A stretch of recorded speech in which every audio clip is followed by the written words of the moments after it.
My name's Mark and you're listening to Headstraight.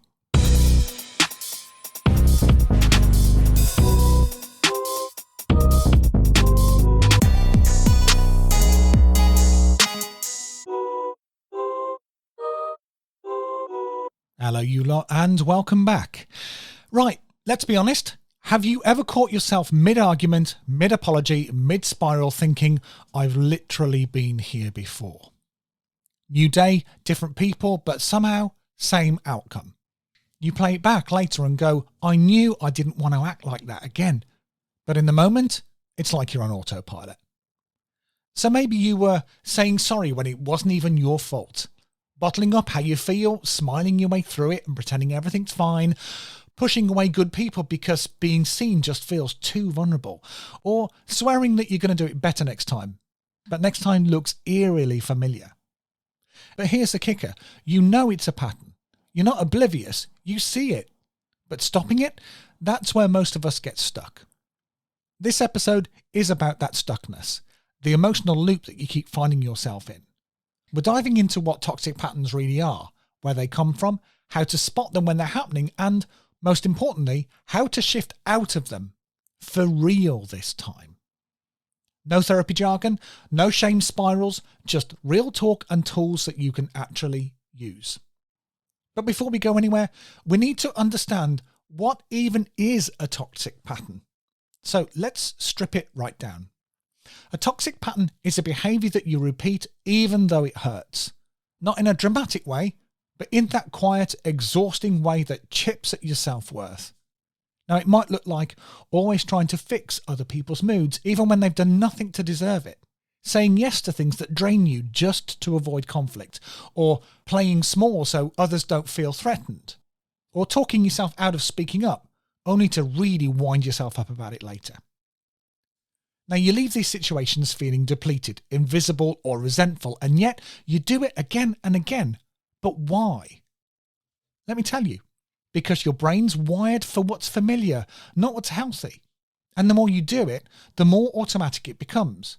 So eventually you stop even noticing it, and it becomes, that's just how I am. But here's the truth. That's not who you are. That's who you've learnt to be. Now, I want you to think. Think about your last tough conversation, argument, or awkward moment. What's your normal go-to in those situations? And is it helping or is it harming? Now, let's take a look where these patterns come from. Let's dig into it a little bit deeper. Not to dredge up drama, but to get some clarity. These behaviours didn't appear out of nowhere. You learnt them. Usually earlier on, when you were trying to feel safe, accepted or loved. For instance, if your home was tense or explosive, you might have learned to tiptoe around everyone else's emotions. If love was conditional, you probably tried to earn it by being impressive, helpful or agreeable. If your feelings were dismissed, you might have learnt to dismiss them too before somebody else could. Now these are scripts, and your brain runs them like old software. At the time, they worked. They protected you. But now, they're just sabotaging stuff that you want to do. So let's break it down. People-pleasing once kept you connected. But now, all it does is keep you anxious. Avoiding hard conversations once kept you safe. But now all it does is keep you isolated. Overthinking everything once helped you to feel in control. But now, it just paralyzes you. But I want you to know, you're not broken. You're just using old tools in the wrong context. And this is the key. Changing doesn't start with blaming yourself. It starts with understanding. You're not the villain in your own story, but you do get to rewrite the script. So let's have a think about how to catch the patterns in real time. Okay, so you've spotted the pattern. You've got a hunch about where it came from. So let's talk about what it looks like in the moment. Because here's the thing, the patterns don't show up and say, hey, I'm about to mess things up again. They arrive quietly as a twist in your stomach when someone asks you for something and you really want to say no. As a voice in your head that says, don't bring it up, you'll just make it worse. As an urge to ghost or retreat, shut down, even though parts of you wants to stay. So what you need to do is start paying attention to your tells. Now, these can either be physical, emotional, or thoughts. And it might look like tension in your body, or tight chest, or guilt, or fear, resentment, or that self-doubt that creeps in, or that inner critical chatter that happens. And here's your job. Not to stop it immediately, but just notice it. So maybe say to yourself, this is the part where I over-explain because I'm scared of being misunderstood. Or, yeah, this is the urge to back out because I feel exposed right now. Or, right, this is where I start minimizing my own needs. Naming it breaks the spell. It puts you back in charge, even if you don't act on it yet. So now let's look at the shift, how to actually break the loop. Now, this is where we get into the real work. Now, you won't flip your personality overnight, but you can change your direction. So let's go step by step. And the first step in doing this is name the pattern.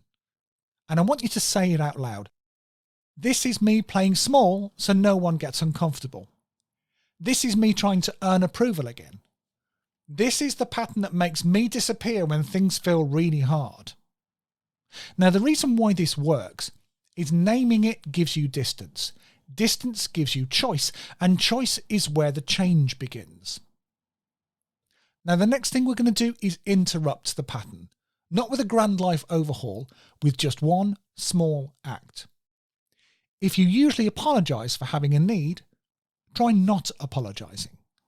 If you always soften your words to make others feel better, say it straight, kindly, but clearly.